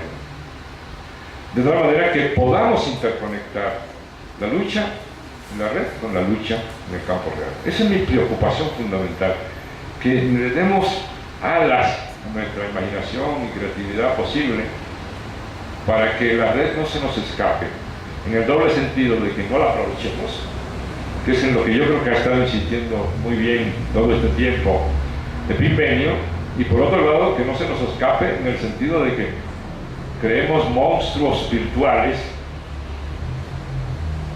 un poco más vampiresco, que teman, así como los vampiros a la luz del sol teman a la vinculación con la calle y con el trabajo concreto. Este tipo de vampiro virtual sería veneno puro para nuestros propósitos, ¿no? De tal manera que podemos ir buscando estas vinculaciones. Gracias. Muchísimas gracias, Héctor Díaz Polanco. Y bueno, antes de continuar con el cierre que le toca a Jesús Ramírez, vamos a saludar a Morena Cozumel. Están presentes por aquí, mandan abrazos. Tenemos a gente de Radio AMLO. Les agradecemos mucho, compañeros, gracias por todos los esfuerzos que ustedes también hacen. Tenemos, obviamente ya habíamos hablado de Nuevo León, están compañeros de la Nueva República, que siempre es un placer escucharlos y trabajar con ellos también, Conexión Morena, Morena Cozumel, tenemos gente de Puebla, nos dice necesitamos, por aquí Cepra Hernández, te dice que necesitamos alfabetización digital, realmente, e interpretación de la información. Y bueno, eso es un problema que sí nos hemos enfrentado, ¿no? Porque podemos estar mandando información muy buena, pero que finalmente no se lee, llega a la liga, todo el mundo la retuitea porque el título es buenísimo, pero no se lee, o si se lee, muchas veces no se comprende. Entonces también eso es una tarea que tenemos todos los usuarios de redes sociales, aterrizar la información, ¿no? Y si no sabemos qué significa algo, preguntar. La pregunta a lo que no sepamos es fundamental para que también nosotros no transmitamos información errónea, para que no estemos contribuyendo a la desinformación a la que está sometida el grueso de la población, ¿no? Con los noticieros que ya conocemos cuáles son. Entonces, pues agradecemos a la gente que todavía sigue por acá, Osvaldo Loredo, Guaguacú querida, Ixtlapower, que también me parece que es de Radio AMLO o de la Nueva República, no recuerdo bien, María Fernanda, y bueno, todos los que están por aquí escuchándonos en este canal de Jóvenes Morena o Juventudes Morena, que les recuerdo que todos los jueves desde las 6 de la tarde pues hay que estar pendientes donde estén para conectarse o venirse por acá a escuchar a nuestros conferencistas que nos están regalando unas joyas de información y de formación que de verdad valdría la pena llevar un seguimiento también, o sea, los que estén aquí con nosotros, muchas gracias, llevar un seguimiento de todo lo que está sucediendo por acá y les insisto, transmitirlo a sus comités, transmitirlo a sus vecinos. Una acción que tuvimos también muy padre con lo del apagón de luz, el hashtag fue con la luz apagada, le pedimos a la gente que pegara, que hiciera un cartel de hojita de cuaderno y que pegara el cartel en la puerta con el hashtag y la explicación de por qué estábamos apagando la luz, ¿no? Entonces esa es una tarea muy sencilla, la gente pasa por tu puerta y dice, pues estoy apagando la luz de esta hora a esta hora, por estas razones, ¿no? Y si no lo hicieron la vez pasada, posiblemente esa gente, el próximo gasolinazo, se una y también ponga su cartel. Entonces, no hay que olvidar de verdad que todos los esfuerzos suman. Jesús Ramírez, ya no te robo más tiempo. Adelante. Bueno, también me tocó cerrar. Quisiera hacer una provocación al público asistente y al público para los compañeros que nos escuchan, si es que no nos pueden ver en las redes.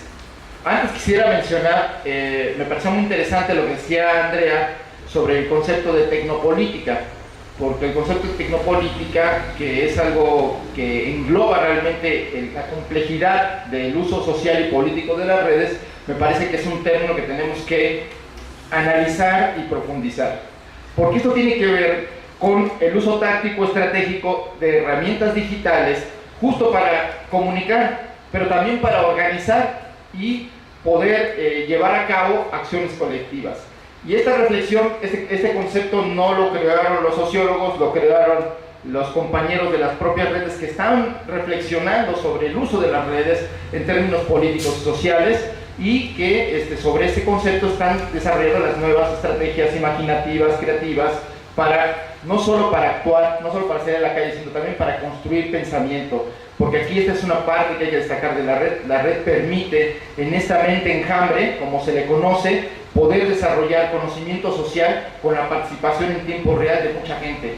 Entonces también para reflexionar, para analizar un problema, cómo solucionarlo, se puede también trabajar en tiempo real desde diferentes lugares, trabajando y creo que esa es una herramienta que tendríamos que recuperar en el futuro, porque para nuestro movimiento, a mí me parece, se mencionaba aquí lo del apagón del día 2 de noviembre, me parece que es importante, es la primera acción, el primer ensayo que tenemos, ¿no?, de desobediencia civil, y a mí me gustaría lanzar una provocación, porque la urgencia de lo que está pasando en México no es para que nos vayamos a nuestra casa a dormir tranquilos.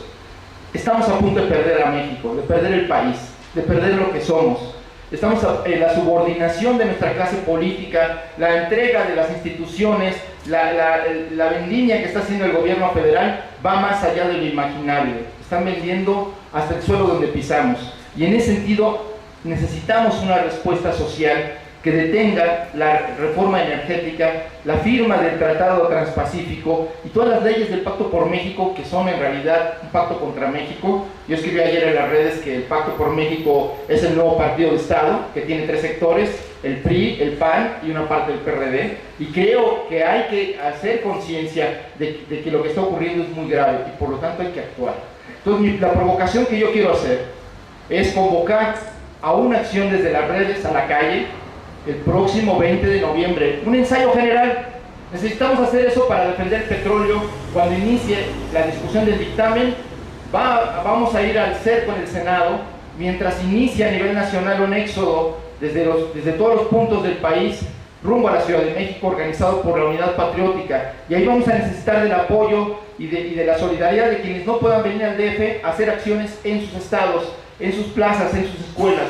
Entonces, mi pequeña provocación, humilde provocación, pero que espero tenga algún efecto. Estamos ya al cuarto para las 5, no hemos demostrado nuestra capacidad, más allá de ir a los actos del Zócalo y de Reforma, del apagón, que fue muy importante, pero necesitamos ir ganando confianza y capacidad de articulación. Retomando esta idea de la tecnopolítica, necesitamos contagiar a otros a través de las redes, actuar. Y en ese contagio, pues no solamente es intercambiando información y teniendo un análisis y una opinión de las cosas.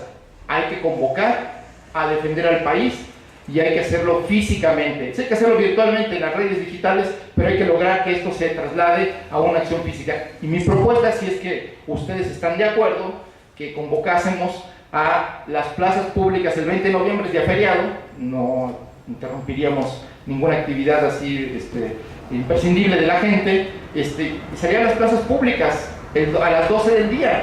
No importa que hayan 2 personas con una bandera en defensa del petróleo, es un primer ensayo. No le estamos demostrando nada al gobierno, no estamos demostrando a nosotros mismos nuestra capacidad de actuar, de concertar y de actuar en común. Y yo, discúlpeme que esta iniciativa no se ha discutido con nadie, sea un poco arbitraria y autoritaria, pero así nacen también las ideas en las redes. Yo veo que hay mucha gente que pregunta qué hacemos, cómo lo hacemos. Y bueno, pues esta es una pequeña primera ensayo, si es que ustedes aceptan esta pequeña propuesta, porque urge pasar de la acción simbólica a la acción física, real, de detener esto de manera pacífica a través de la desobediencia civil, pero necesita ser masiva. Y lo que ahora se ha expresado es insuficiente para defender el país. Entonces necesitamos convocar a los jóvenes y que los que no puedan venir a los cercos vayan preparando las acciones en sus ciudades, siempre pensando en el marco de la desobediencia civil pacífica, pero utilizando hoy las redes para convocar a quienes no conocemos, a quienes nos pueden ver de esa manera. Es curioso que de esta manera tan impersonal nos comunicamos con gente que no nos conoce y que pueda aceptar nuestras propuestas. No sé, yo les pregunto a ustedes, ahora yo invierto el orden de los factores, y en lugar de que ustedes le pregunten a la mesa, yo les pregunto a ustedes si están de acuerdo con esta propuesta, que es un ensayo. Puede ser que no nos salgan los 32 estados, puede ser que no lo veo, pero con que salga 1 o 2 ahí en Tijuana y diga aquí, mande su foto, y aquí estamos en defensa del petróleo, las redes en defensa del petróleo, las redes en defensa de México, contra el pacto contra México, creo que estamos mandando un mensaje de confianza a muchos que quisieran hacer algo y no encuentran dónde ni cómo, y que pues hay que ocupar y aprovechar el espacio público para hacerlo. Y bueno, pues ya iré con provocación, y pues agradezco este debate que me parece pues apenas el inicio de lo que se refiere a este tema, pero que bueno, es un buen inicio, y que pues felicito a todos los que han participado, a todos los que están aquí y a los que nos siguen en la red, pues de este proceso, ¿no? Entonces ahí les dejo la propuesta de provocación y a ver qué hacemos con ella. Bueno, pues ahí tenemos la invitación, el reto y el compromiso. El próximo 20 de noviembre, asumo que lo aceptamos, ¿verdad? No escuché. Aceptamos el reto, pero aceptar es comprometernos y aceptar es convencer a otros. Entonces, vamos a convencer, vamos a comprometernos. El próximo 20 de noviembre a las 12 del día, entonces salir a manifestarnos en esa manera como nos dijo Jesús Ramírez, tu cartel, todo dentro del marco de la resistencia pacífica, y subir la foto. Nos estaremos encargando de recopilarlas y de hacer por ahí, a ver qué se nos ocurre, si subirlas a Regeneración, a ver qué podemos hacer, algo importante, a Revolución 3.0. Aquí comprometemos de una vez a los compañeros de Radio AMLO, a los compañeros de la Nueva República, a todos los que andan por ahí siempre echando porras, pues también ya les vamos a mandar más trabajito. Y también tenemos otra acción, pendientes todos el miércoles que entra, la próxima semana, porque ese miércoles vamos a estar duro con lo del Memorial de la Ignominia. Entonces necesitamos todos estar pendientes y ese día, recuerden, exhibir a quienes han votado traicionando al pueblo mexicano, a todos nuestros legisladores o legisladoras que no nos están representando, que no están representando la voluntad de las mayorías. Entonces el próximo miércoles, con el Memorial de la Ignominia, por ahí les estará llegando la acción a seguir. He estado insistiendo en la labor de comunicación y he puesto ejemplos concretos. En la revolución bolchevique, Iskra. En la revolución salvadoreña, la radio Venceremos. Y estoy diciendo, ¿qué nos toca a nosotros que estamos en la defensa de México? Comunicar. ¿Cómo nos comunicamos si están cerrados los canales de comunicación convencionales? Con las redes. No estoy hablando de que cuando digo, soy muy preciso, tratándose de comunicación, las redes no son parte de la estrategia, son la estrategia. No digo, tratándose de la revolución, las redes son la estrategia. Estoy hablando, tratándose de comunicación, las redes son la estrategia a partir de un principio fundamental. No tenemos otra. No me importa quién sea el dueño, no tenemos otra. El espacio radioeléctrico está concesionado, no podemos acceder. La red todavía tiene resquicios que podemos aprovechar y advertir. Si no los aprovechamos, nos las van a quitar y en esa dirección van. En esa dirección van. Entonces, seamos precisos, compañeros. Yo no estoy hablando, y precisamente parte de la batalla con toda la gente que habla del paro nacional, es decirle, si para salir a la calle necesitas así de conciencia, para hacer un paro necesitas así, para un paro nacional necesitas así, nosotros estamos cachitos. Lo primero que tenemos que hacer es crear conciencia para que la indignación, que no dura mucho, se transforme en conciencia. Tenemos que comunicar eficientemente lo que somos, lo que creemos, lo que está en riesgo, lo que decía Jesús, y para eso nos queda la red y nos queda el contacto cotidiano. No estoy hablando de encerrarse a tuitear, estoy hablando de tuitear entre la gente, estoy hablando de tuitear moviéndose, por un lado. Y por el otro lado, lo siento, soy muy pesimista, porque el pesimismo es la única manera de entender el mundo y cambiarlo. Son terriblemente eficientes. No iba a pasar la reforma educativa, pasó. No iba a pasar Peña Nieto, pasó. Pasará la reforma energética, compañeras y compañeros. Nos la van a imponer. Si pensamos otra cosa y no actuamos en consecuencia, con ese sentido brutal de urgencia. En la campaña, algunos compañeros decían, quítenle el contenido testimonial a la campaña, no tiene que ser de urgencia, vamos ganando madres, tiene que ser por nocaut. Entonces, la televisión es brutalmente eficiente porque nos tiene aletargados, porque tiene un dominio brutal. Lo que tú hablas, ¿por qué aceptamos los fraudes? ¿Por qué pensamos que así son las cosas en México y que no queda otra? Porque ese es el trabajo pernicioso de deformación cultural de la televisión. Nos han domesticado, nos han quitado la esperanza, nos han quitado la firmeza y nos han quitado la fuerza. Masivamente digo, hay brotes, hay gente, hay compañeros, ahí está Morena. ¿Por qué se apagan los movimientos? ¿Por qué Yo Soy 132 se traumó? Porque no logró un objetivo electorero inmediato y desapareció de las calles. ¿Por qué asumió el discurso de la derecha y se pronunció apartidista cuando la gente que salía a las calles a soportar con masa a Yo Soy 132 era la gente de la izquierda. ¿Por qué le dio la espalda a López Obrador y a Morena? Si ese era el movimiento que sustanciaba ese movimiento. Por la tele.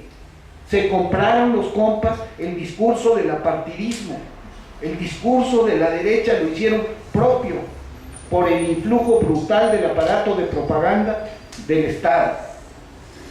Si no reconocemos eso, es como no entender cómo una nación de 60 millones de habitantes, la nación de Goethe, de Schiller, de Beethoven, de Hegel y de Marx, votó por Hitler.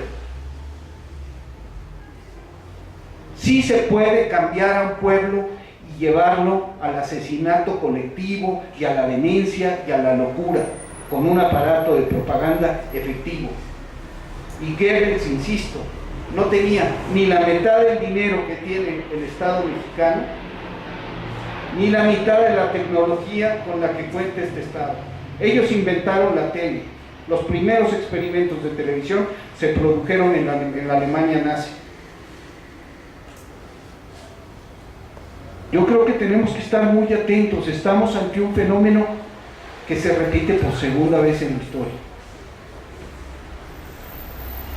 Siempre hablo con Héctor de que yo soy muy asiduo a la lectura sobre el periodo del nazismo, porque hay lecciones que estamos hoy viviendo. Yo estoy de acuerdo con la gente, no fuera de la gente, para crear conciencia, para convertir la indignación en un fenómeno duradero que apreste a la gente a luchar más allá de una marcha.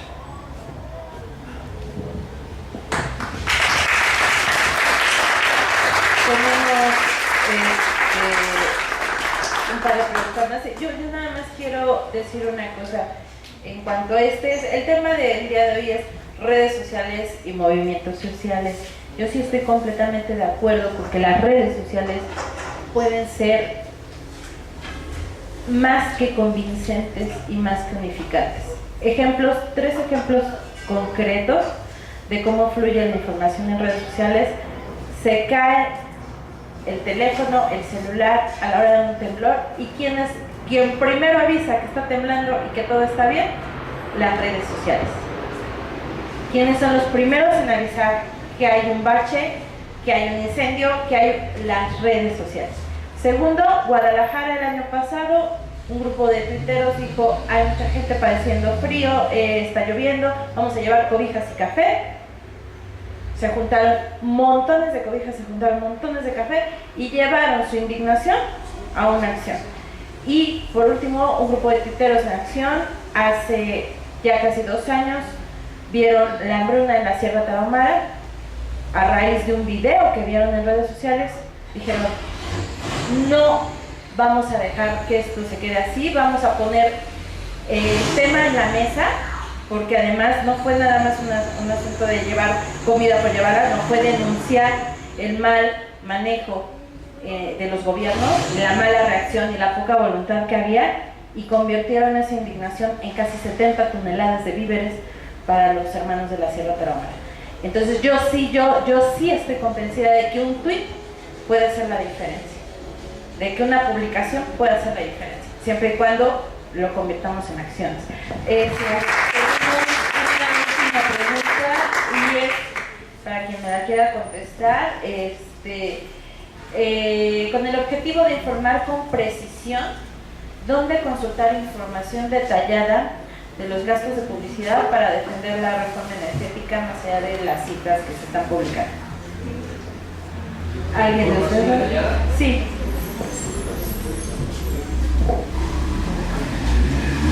Efectivamente, Pigmeo acaba de publicar un texto sobre ese tema, pero nos comprometemos a reeditar en Regeneración, y bueno, supongo que también en los 2.0, la información de Pigmenio, como la de Genaro Villamil, que ha sido muy puntual en el seguir los gastos de campaña de Ubiel, Peña Nieto, etcétera, etcétera. Y en Regeneración vamos a hacer un compendio de los gastos de campaña, no solo de Peña Nieto, de todos los gobiernos estatales, porque es una sangría permanente. del presupuesto público en un momento en el que dicen que no hay dinero y que hay que subir los impuestos, ¿no? Lo cual es un sinsentido. De tal manera lo vamos a organizar que le sirva también a la gente en los estados para utilizar esa información contra sus propios gobiernos, para poner en cuestión ese despilfarro publicitario que está... A mí ya sabemos que la mitad de ese dinero o más se va a Televisa, con acuerdos del tipo de tipo de programas turísticos y demás, en lo cual, o de adornar a los gobernadores en turno, o hacer las emisiones desde los estados, ¿no? Entonces todo eso lo paga el gobierno, los gobiernos locales en relación. Yo quería retomar nada más la idea del pigmenio, de hacer un paralelismo entre el siglo XIX y XX con el XXI, y bueno, para un poco hacer un contrapeso al analfabetismo digital que tenemos en nuestra sociedad y en nuestro movimiento, pues yo propondría que en los comités de Morena, tanto los comités estatales como municipales, como los comités de base, haya un compañero que se responsabilice de estar conectado en las redes y que él sea el que transmita al resto, que quizás no estén conectados, les lleve pues la información y los ponga al día de cómo está el debate ahí, cómo está la discusión y qué información relevante hay ahí, porque la gente tiene que saber que, por ejemplo, el hashtag del apagón del 2 de noviembre fue trending topic. Yo sé que esas son cosas medio, puedes decir, tuvo una referencia nacional en mucho tiempo, como hoy lo del cumpleaños de Andrés Manuel en los últimos 2 días ha sido trending topic. Digo, esto habla de que en las redes sociales hay un fuerte apoyo al movimiento e incluso a López Obrador. Entonces, esto va más allá de esto, pero yo quería mencionar estos hechos como hay que estar conectados.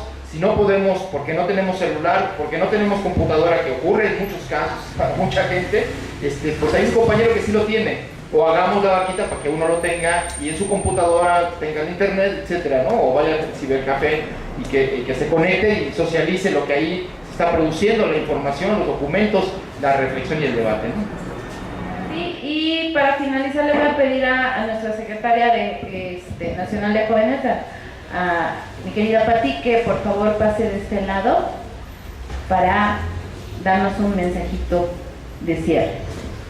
Bueno, primero agradecer su participación, que nunca nos han dejado solos en este intento de convocatorias. Lo que sugiero para la próxima semana es que en vez de vernos aquí, nos vemos el 20. Entonces que de una vez pongamos un lugar para encontrarnos aquí en el Distrito Federal y bueno, ya encargarnos de la convocatoria en todo el país. Bueno, supongo que todos los que estamos aquí nos comprometemos a asistir el 20 a las 12 del día. Entonces, pongamos un lugar.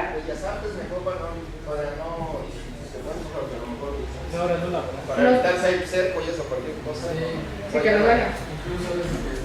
Ok, bueno, en Bellas Artes a las 12 del día, el 20 de noviembre. Entonces nos comprometemos todas y todos a estar ahí, a difundir la información y bueno, es una convocatoria amplia para todo el país. Son las redes las que están dispersando. Y que eso lo sacamos con la comisión, ¿no? Bueno, sacamos el hashtag y bueno, darle seguimiento desde el fin de semana, ¿no? Supongo. Perfecto. ¿Sí? Va. Entonces le damos seguimiento desde el fin de semana y nos vemos el miércoles a las 12 en Bellas Artes. Bueno, pues muchas gracias a los 4 por participar. Ah, sí, sacamos convocatoria también para los estados, ¿no? Es como un nuevo ejercicio, sí, para todos los que nos están escuchando y bueno, sacaremos alguna imagen. Y pues muchas gracias.